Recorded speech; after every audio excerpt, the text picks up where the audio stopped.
ஜோதிர்லிங்கங்கள் தொடர் உயிரோட்டம் கொண்டவை, ஜீவகாந்த சக்தி கொண்டவை. பஞ்சபூதங்களை தன்னுள் அடக்கி வழிபடும் பக்தர்களுக்கு சூட்சமத்தில் ஆதிரூபமான ஜோதியாக உணர வைத்து எண்ணங்களை செம்மைப்படுத்தி அருளாசியாக பிரதிபலிக்கும் அற்புத சக்தி கொண்டவை. பஞ்சபூத பரிமாண சக்தியுடன் அண்ட சராசரங்களிலும் வியாபித்திருப்பவை. 12 ஜோதிர்லிங்கம் இந்தியாவில் உண்டு. அதில் 8வது ஜோதிர்லிங்கம் குஜராத் துவாரகாவில் உள்ளது. துவாரகா 7 மோட்சபுரிகளில் ஒன்றாகும்.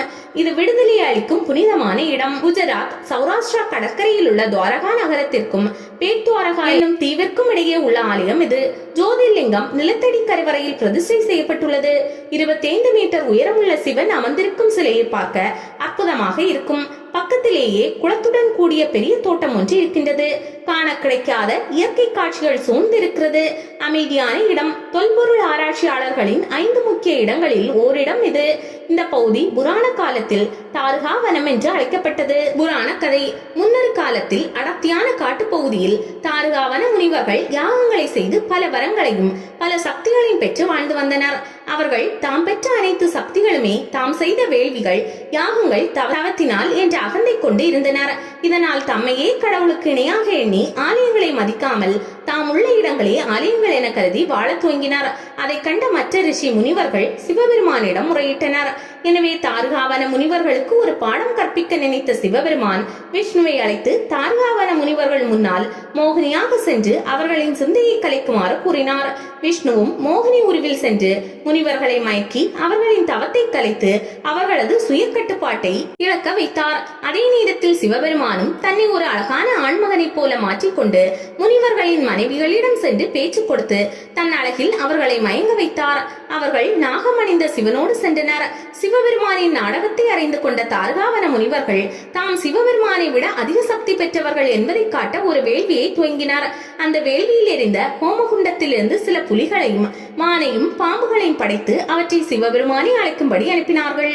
சிவபெருமானோ அந்த புலிகள் அனைத்தையும் கொன்று அவற்றின் தோலை தமக்கு ஆடையாகவும் மானை தனது இடது கரத்தில் பிடித்து வைத்துக் கொண்டும் பாம்புகள் வந்தபோது அவற்றை தனக்கு மாலையாக அணிவித்துக் கொண்டார். உடனே தாருகாவன முனிவர்கள் பல பூதகணங்களை ஏவ அனைத்தையும் நொடி பொழுதில் சிவபெருமான் துவம்சமாக்க முனிவர்கள் பயந்து போயினர். தாம் கடவுளுக்கு இணையானவர்கள் அல்ல, கடவுளுக்கு கட்டுப்பட்டவர்கள் என்பதை உணர்ந்து கொண்டு சிவபெருமானிடம் மன்னிப்பு கேட்டனர்.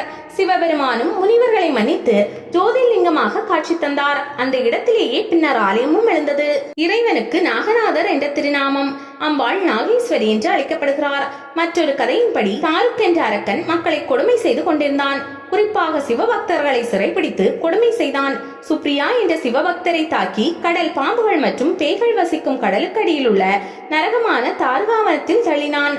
சுப்ரியாவின் அறிவுரையின் பேரில் அங்கு சிறைப்பிடிக்கப்பட்ட அனைவரும் சிவனின் புனித மந்திரத்தை ஜபிக்க தொடங்கினார். அவனுடன் உள்ளவர்களுக்கு பஸ்மதாரண மற்றும் ருத்ராட்சி தாரணை என்னும் 2 தாரணைகளை செய்வித்து சிவநாம சங்கீர்த்தனைகளை செய்வித்தான். எப்பொழுது பார்த்தாலும் அந்த சிறையில் சிவநாமம் ஒலித்துக் கொண்டே இருந்தது. இந்த சிவநாமத்தால் அங்கிருந்தவர்கள் எந்த கஷ்டமின்றி சந்தோஷமாக இருந்தனர். இந்த செய்தி அரக்கனுக்கு சென்றது. கோபம் கொண்ட தாரகன் இதற்கெல்லாம் காரணமான சுப்ரியாவை கொன்றுவிட வேண்டும் என நினைத்தான். பயங்கர ஆயுதங்களோடு சிறையில் பிரவேசித்தான். அதை கண்டு அனைவரும் ஹரஹர சங்கரா என்று கோஷம் எழுப்பினர். அப்பொழுது சிறைசாலையில் ஒளிமயமான நாகம் ஒன்று தோன்றி பயங்கரமான ஒலி செய்தது. தன் மூச்சால் நெருப்பை கக்கியது. அந்த தீப்பிழம்பில் தாரகன் மற்றும் அவன் வீரர்கள் எல்லாம் சாம்பலானார்கள். அந்த நாகத்தின் தலை மீது இருந்த மணியே ஜோதிர்லிங்கமாக தோன்றி விளங்கியது. அப்படி தோன்றிய நாகமணி நாகத்தை பிரபு நாகலிங்கேஸ்வரர் என்ற பெயரில் இங்கேயே இருந்து பக்தர்களை காக்க வேண்டிக் கொண்ட சுப்ரியனின் விருப்பத்திற்கேற்ப நாகேஸ்வர லிங்கமாக தோன்றி விளங்கினார். சிவராத்திரியின் போது மிகுந்த உற்சாகத்துடன் இங்கு மக்கள் திரள்வார்கள். கோயில் நேரம் காலை 6 மணி முதல் மதியம் 12:30 மணி வரை, மாலை 5 மணி முதல் இரவு 9:30 மணி வரை திறந்திருக்கும். காலை 6 மணிக்கு ஆரத்தி, இரவு 7 மணிக்கு ஆரத்தி, இரவு 9 மணிக்கு ஆரத்தி. விமானம் மூலம் செல்வதாக இருந்தால் ஜாம்நகர் அல்லது போர்பந்தர் விமான நிலையத்தில் இறங்கி அங்கிருந்து சாலை வழியாக செல்லலாம். டாக்ஸி வசதிகள் உண்டு. ரயில் மூலம் செல்வதாக இருந்தால் துவாரகா ரயில் நிலையத்திலிருந்து 16 கிலோமீட்டர் தூரத்தில் உள்ளது. சாலை வழியாகவும் செல்லலாம்.